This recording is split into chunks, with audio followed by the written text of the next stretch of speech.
राधे राधे सभी को। तो आज हम इस स्टार्ट करते हैं अपना चैप्टर 1 का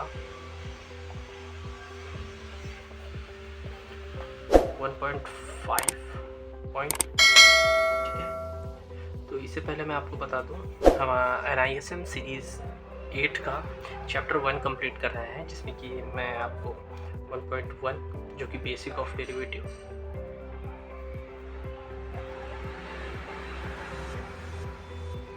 1.2 derivative history,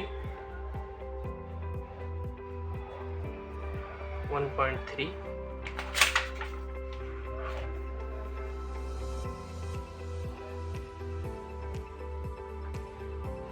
Indian derivative market,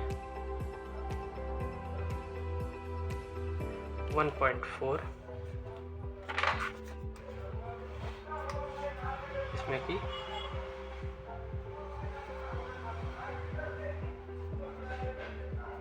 market participants मैं आपको बता चुका हूँ। तो अभी हम स्टार्ट करते हैं अपना 1.5 जो कि है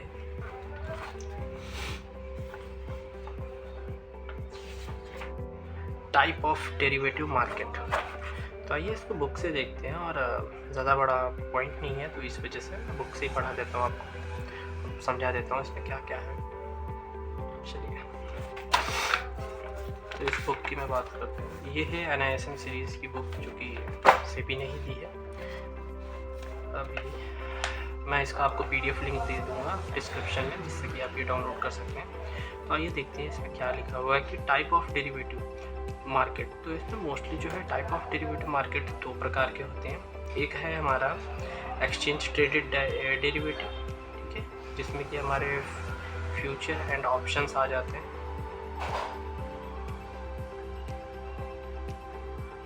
सेकेंड हो जाता है हमारा OTC जो कि ओवर द काउंटर डेरिवेटिव, ठीक है। तो ये अभी देखिए, इसमें देख लेते हैं क्या लिखा हुआ है। In the modern world a huge variety of derivative products are available. They are either traded on organised exchange, जो कि ऑर्गेनाइज्ड एक्सचेंज पर होते हैं, कुछ ऑर्गेनाइज्ड एक्सचेंज पर होते हैं, और कुछ और agreed directly between contracting counter parties.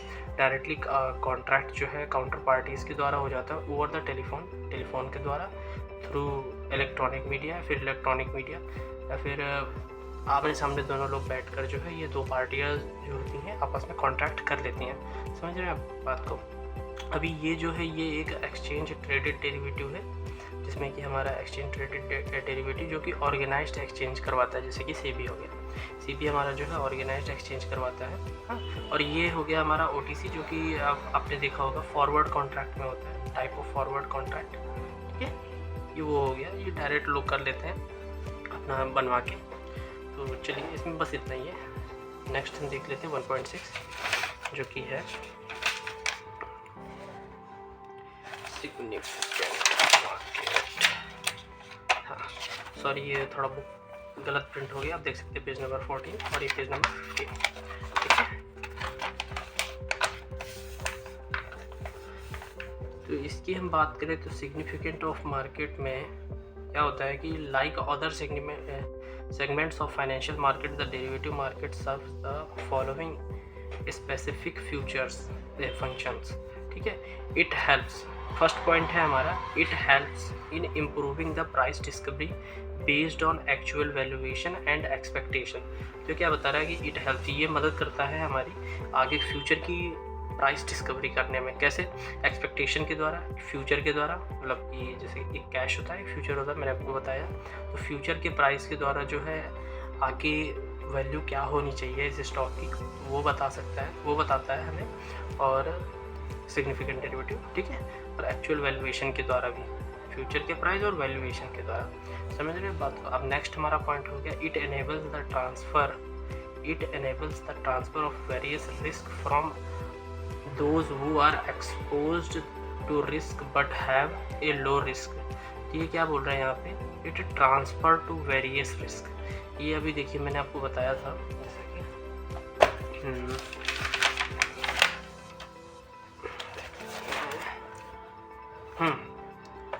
फिर से एक बार बता देता हूँ आपको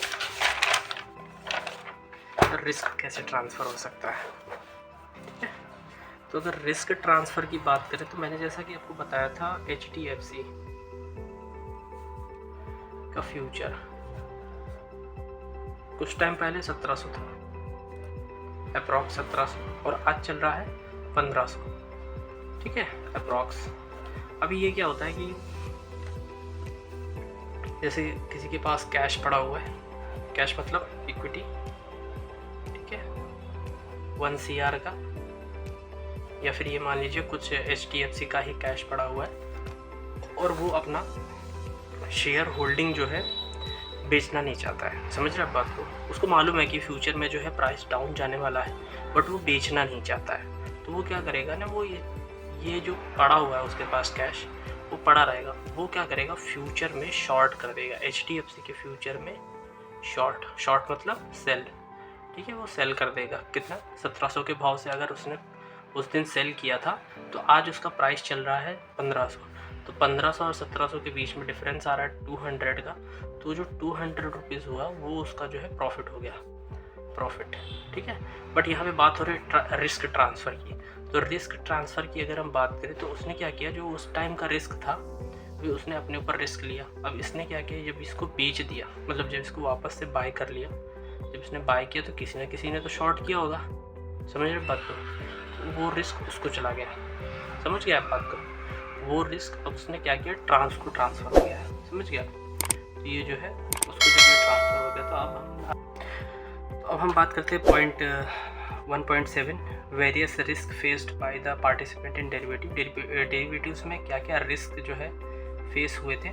तो फर्स्ट ऑफ ऑल देखिए यहाँ पे क्या लिखा हुआ है, market participant must understand that derivative being leverage instrument have risk like counter party risk. यहाँ पे पहला रिस्क जो बात आ रहे हैं इसमें वो है counter party risk, default by counter party. तो इसमें क्या होता है कि जैसे आपको बताया कि फॉरवर्ड में क्या होता था, फॉरवर्ड कॉन्ट्रैक्ट, इसमें क्या था कि दो पार्टी मतलब OTC, ठीक है, OTC होता था। ये क्या होता था कि एक मतलब किसी प्रकार से अपना ये ऑर्डर मतलब एक कॉन्ट्रैक्ट बनाते थे खुद से दोनों लोग, और उसमें जो है अपना ये ट्रेड करते थे, एक्सचेंज अपना करते थे।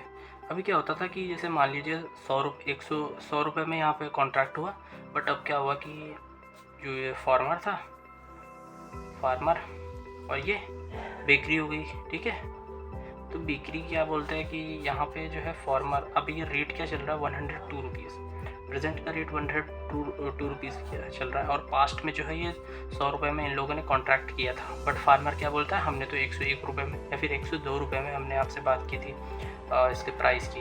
तो यहाँ पे ये एक बड़ा प्रॉब्लम आ जाता है फेस करने के लिए कि भाई इस प्रकार से जो है ये या फिर ये बोल देता है या फिर ये बोल देता है। समझ गए आप बात को? इस प्रकार से किसी एक पार्टी को जो है ये लोग मतलब काउंटर पार्टी रिस्क होता है। अभी क्या लिखा है, loss on position because of price move, जैसा कि भी बताया मैंने। ठीक है, लिक्विडिटी रिस्क का मतलब ये होगा कि बात अगर हुई है 100 किलो गेहूँ की, तो यहाँ पे क्या बोलते हैं कि भाई इतनी बार तो गेहूँ कम हुआ है, 80 किलो ही हुआ है, या फिर ज़्यादा हो गया 120 हो गया, तो क्या बोले कि भाई आपने तो 120 का किया था, ये बोल रहे नहीं 80 का किया था। तो इस प्रकार से ये भी रिस्क हो जाता है। ठीक है, और क्या लिखा है, लिक्विडिटी रिस्क हो गया। अब inability to exit from position, legal और regulatory risk enforce by contract. अब यहाँ पे कोई लीगल कोई मतलब कि यहाँ पे कोई है तो तीसरा आदमी कोई है नहीं, मीडिएटर तो कोई है नहीं यहाँ पे। अब क्या हुआ कि इन दोनों लोगों का बीच में कोई